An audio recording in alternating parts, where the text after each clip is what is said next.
اعوذ باللہ من الشیطان الرجیم، بسم اللہ الرحمن الرحیم۔ میں انجینئر اویس دورانی قرآن کے سلسلے کی آج ہم سورہ بقرہ کی 260ویں آیا کا مطالعہ کریں گے اور اس پہ تدبر کریں گے۔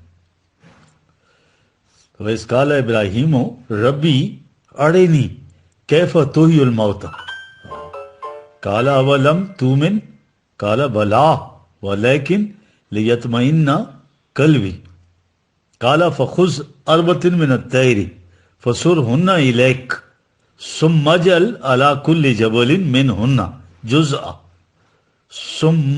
ثُمَّ ادْعُهُنَّ يَأْتِيَنَّكَ سَعْيًا وَاعْلَمْ أَنَّ اللَّهَ عَزِيزٌ حَكِيمٌ۔ یہ ہے وہ آیا جس کو آج ہم ایکسپلین کریں گے۔ اس میں کافی چیزیں ہیں۔ یہ ایک تمثیل ہے، یہ بھی بتائی گئی ہے، ٹھیک ہے نا جی۔ قرآن میں اجتماعی موت، جس طرح بنی اسرائیل جو ہے بخت نصر کے حملے کے بعد کس طرح جو ہے 100 سال تک محکومی اور غلامی کی زنجیروں میں جکڑے رہے، تو وہ جو غلامی تھی اور محکومی تھی وہ اجتماعی موت تھی۔ قرآن اس کو فرقہ خسرو نے اہل بابل کو شکست دے کر یہودیوں کو ان کی غلامی کی شکنجے سے چھڑایا اور پھر بیت المقدس میں آباد کیا، ان کے معبد کو سر نو تعمیر کیا۔ اس طرح سے قومی موت کے بعد بنی اسرائیل جو ہے حیات نو سے سرشار ہوئے، ٹھیک ہے جی۔ مردوں کو زندہ کرنے کے لیے حضرت ابراہیم علیہ السلام کے خدا تعالیٰ سے کیے گئے سوالات اور جوابات، ٹھیک ہے جی۔ اب اسی آیت پہ آتے ہیں جی، ٹھیک ہے جی، 260 پہ سورہ بقرہ کی۔ اب انہوں نے جو تراجم کیے ہیں روایتی، تو وہ بہت سارے مغالطے پیدا ہو جاتے ہیں۔ ہاں، کہ جیسے کہ جب ابراہیم علیہ السلام نے رب سے کہا کہ مجھے بتا تو کیسے مردوں کو زندہ کرتا ہے، تو اللہ نے کہا یہ عام ترجمہ ہے، جو عام طور پر اس کی تفسیر یہ بیان کی جاتی ہے، یہ میری وہ نہیں انٹرپریٹیشن جی۔ تو کہا کیا تو اس پر ایمان نہیں لاتا؟ اس نے کہا نہیں، ایمان تو لاتا ہوں، لیکن میں نے تمہارے قلب کے لیے پوچھنا چاہتا تھا۔ اب اس کے بعد کہا گیا، اب بیان یہ کیا کہ تم 4 پرندوں کو لو، ان کو سدھاؤ اور اپنی طرف ہلاؤ، پھر ان کو ذبح کرو، ان کا قیمہ کرو، ان کے قیمے کو مکس اپ کرو، پھر اس سے تھوڑا تھوڑا 4 پہاڑیوں کی چوٹی پر رکھو، پھر انہیں بلاؤ، دیکھو گے کس طرح تیزی سے تمہاری طرف آتے ہیں۔ یہ جواب تھا جو اللہ تعالیٰ نے دیا ان کے مطابق۔ یہ چیز بڑی غور طلب ہے۔ اللہ تعالیٰ جو ان اینیمیٹ یعنی غین جاردار شے کو، جس میں زندگی نہیں ہوتی، وہاں سے زندگی کی نمود کر سکتا ہے، زندگی کو ارتقا بخش سکتا ہے، اس کی قدرت سے کچھ بھی بعید نہیں ہے۔ کسی ذبح شدہ جانور پرندے کو بھی زندہ کر دے۔ سوال اصل میں یہ نہیں ہے، سوال یہ ہے کہ جو بات یہاں ہو رہی ہے اس کا مفہوم کر لیا جائے تو کیا اس میں کس طرح سے یہ کوئی چیز ٹھیک بھی بیٹھتی ہے۔ پہلی چیز تو یہ انہوں نے پوچھا کیف تحیی الموتیٰ، کہ تو جو مردہ اقوام کو کیسے زندہ کر کیا طریقہ کار کیا ہے، کیسے زندہ کرتا ہے۔ یہ نہیں پوچھ رہے کہ کیا تو مردوں کو زندہ کر سکتا ہے یا نہیں کر سکتا۔ دیکھیں،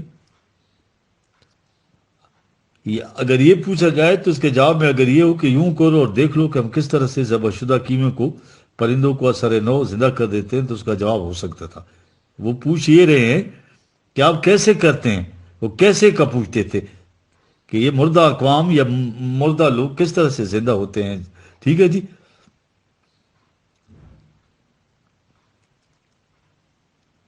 تو کس طرح کا کیا جواب یہ ہو سکتا ہے کہ زندہ کو ذبح کیا جائے، اس کا قیمہ بنایا جائے، اس کے بعد پھر اس کو آواز دو تو آ جائے۔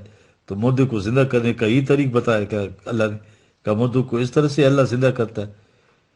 اس طریق سے کیا وہ خیال پیدا ہوتا تھا کہ مردہ کیسے زندہ ہوتا ہے؟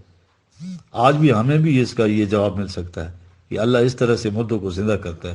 یہ بڑی سوچنے کی چیز ہے، یہ کیفا کا جواب ہو ہی نہیں سکتا۔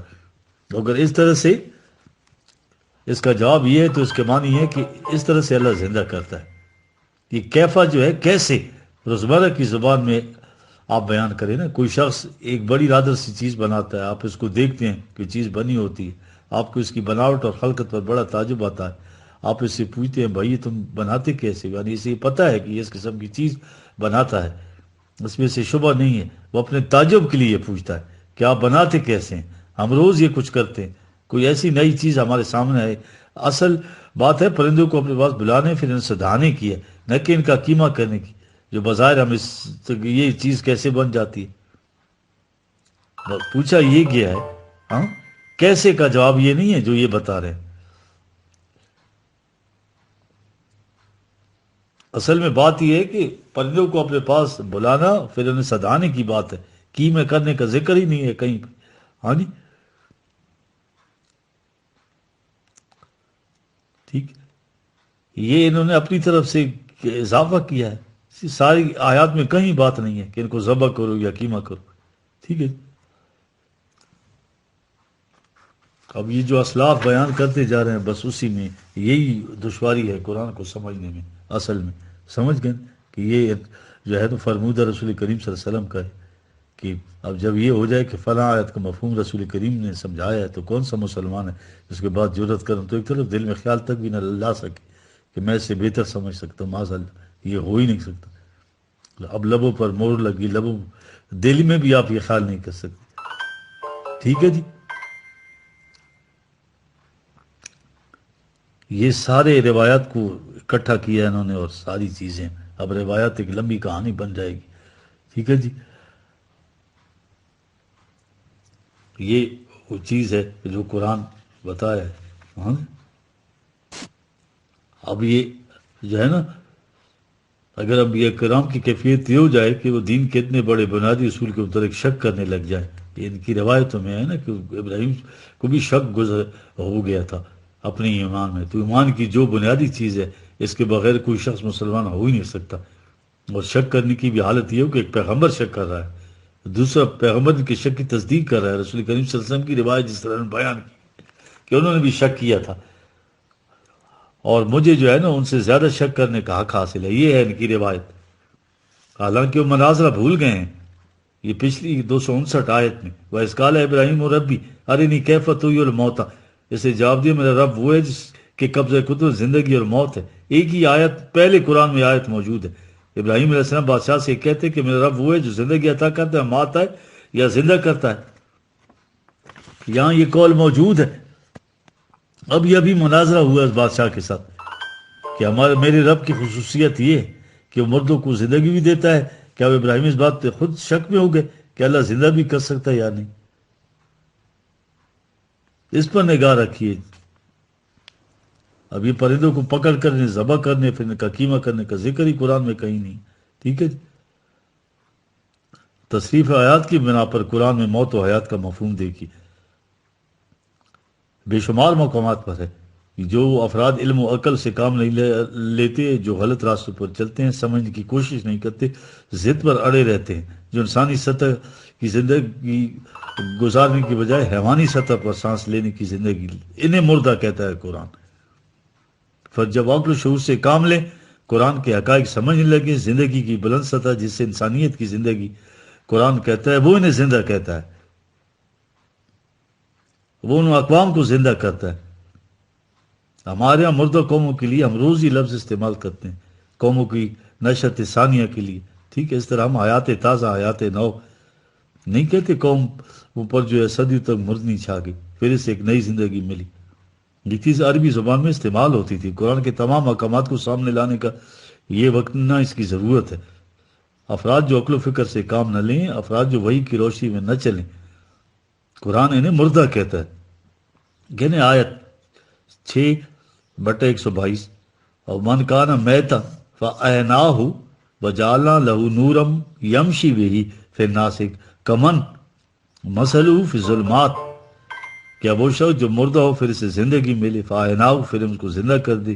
یہ بات سمجھائی جا رہی ہے کہ کیا کریں، اسے ہم ایک روشنی دے دیں جسے وہ ہاتھ میں لی ہو، یعنی قرآن دے دیں، اس کو وحی دے دیں، پھر وہ ہاتھ میں لیے انسانوں کی دنیا میں چلے پھرے۔ آپ نے دیکھا یا موت کسے کہا گیا، زندگی کیا ہے، لفظ میتا اور فاحیناہ، یہ دیکھیں دونوں ایک دوسرے کے بالمقابل آئیں، قرآن نے خود ہی ایکسپلین کر دیا، سمجھ گئے جی، یہ بات ہے وہ جی۔ ایک تو فزیکل ڈیتھ اور فزیکل لائف ہے جی، تبھی موت اور تبھی زندگی. ایک سچ اس کا ڈیڈ باڈی ہے، پھر اس کو ہم زندہ کریں، اس کے ہاتھ میں ایک روشنی دے دیں، پھر اس وہ چلے پھرے. پھر اس سے یہ بات یہ نہیں ہے، اس وحی کی شمع کے ہاتھ میں نہ ہونے کو موت قرار دیا گیا. جن اقوام کے میں روشنی یہ نہیں ہے، قرآن نہیں ہے، وحی نہیں ہے، وہ افراد مردہ ہیں، قرآن ان کو مردہ قرار دیتا ہے. آگے خود ہی کا 622 میں کمن مسلہ فی الظلمات، جو تاریکوں میں پھر رہا ہو، تاریکوں میں چلنے پھر سانس لیتے ہیں، یہ جو فزیکل لائف ہے ہماری. قرآن انہیں زندہ نہیں کہتا، اس کے نزدیک تاریکیوں میں چلنے والے زندہ نہیں کہلاتے. وحی کی روشنی میں سفر حیات طے کرنے والے زندہ ہیں قرآن کی اس سے. یہ جماعت مومنین سے خطاب ہو رہا ہے جی، دیکھ رہے ہیں جی. اب یہ اگلی ایک آیت ہے 8/24، یا الذین آمنو، یہ آمنو سے خطاب ہے جی. استجیبوا للہ و رسولی اذ دعاکم لما یحییکم. یار جماعت مومین لبیک کو تم اللہ اور اس کے رسول کی آواز پر، جب رسول تم ایک چیز کی طرف بلائے. اب سوال یہ کس چیز کی طرف بلا ہے؟ کہا لما یحییکم، تاکہ زندگی ملے تمہیں. یار یہاں خطاب زندوں سے ہو رہا ہے، طبی طور پر زندہ ہیں. یا ایھا الذین آمنوا سے خطاب ہے، زندہ جماعت ہے. کہا یہ جا رہا ہے لبیک اور اس کی آواز پر، تب تمہیں بلائے اس چیز کی طرف جو تمہیں زندگی عطا کر دی ہے. یہاں زندگی کی دو سطح صاف طور پر واضح ہیں. ایک وہ جو زندہ ہیں، چلتے پھرتے ہیں فزیکلی، اپنا جنازہ اپنے کندھے پر خود اٹھائے ہوئے ہیں. ایک وہ زندہ ہیں جو انسانیت کی زندگی جیتے ہیں. یہ وہ زندگی ہے جو زندگی بعد ہی اپنے ارتقائی منازل طے کرتے ہوئے آگے بڑھتی ہے، بلند ہوتی چلی جاتی ہے.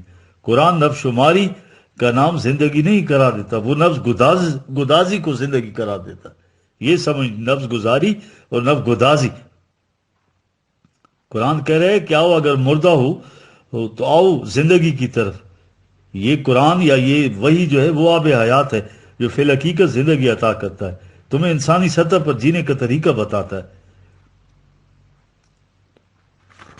یہ ہے وہ چیز جو قرآن بتا رہا ہے. ٹھیک ہے جی.